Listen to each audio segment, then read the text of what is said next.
ليلى أقرام، السنة الأولى من تعليم ثانوي تأهيلي. انضميت لهذا المخيم وكانت واحد التجربة زوينة في حياتي بزاف بزاف.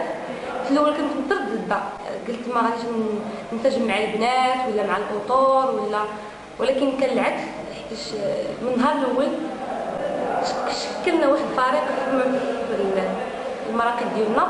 حتى الأطور كانوا في مستوى جيد وتهلاو فينا مزيان، وكانوا أنشطة زوينين، كتبنا معلومات زوينة، كانوا ورشات اللي عطاونا بزاف اللي شي حوايج ما كناش عارفينهم، وكانوا الإخوان زوينين كان زوين بزاف. وهذه كتعتبر وحدة من تجربة الحياة ديالي. إن شاء الله غنبقى ديما مفكرة وغنبقى ديما مع الشعلة. وتحية الشعلة.